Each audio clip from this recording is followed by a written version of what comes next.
a school in Kedah, in Sungai Petani. So he's in Form 1. Now this is a standard 1 level passage.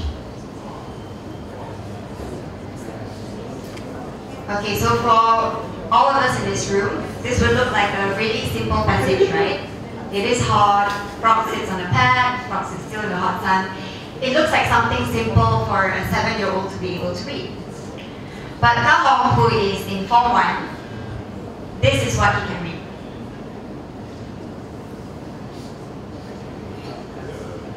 You can't see. So he can read 8 words from this passage. So this is a standard level passage. And he can read these 8 words. So words like is, on, in. Okay, so this is what he can read.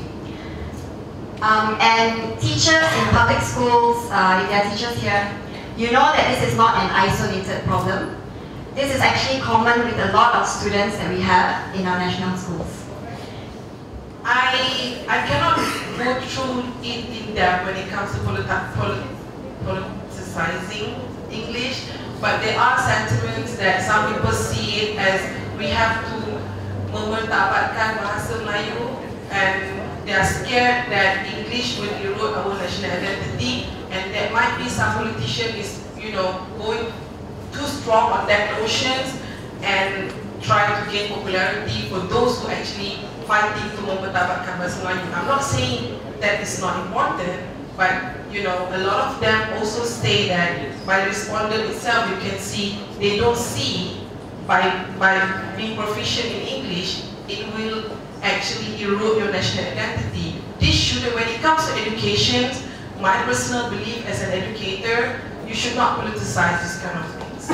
And I agree with the respondent, to be honest. We have to think about how to get involved in that by making English part of the pop culture in the social media itself.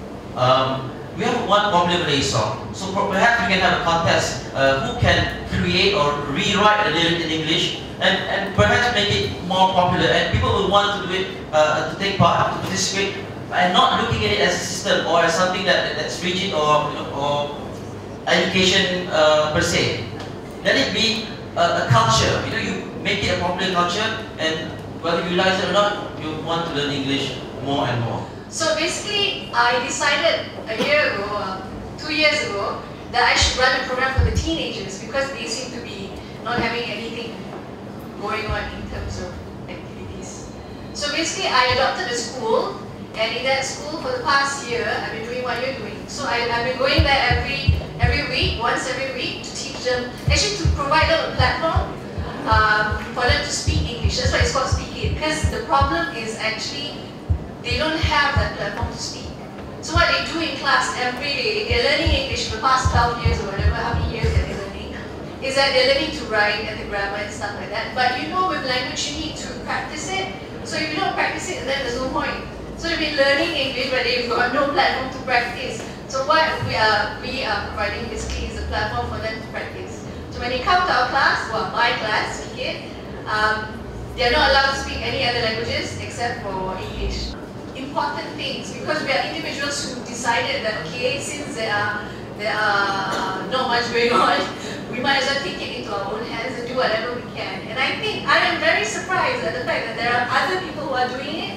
So because I'm doing it on my own, I don't see how other people are doing it. Now I'm coming here and I'm listening and so there is something. Just make sure I'm confident.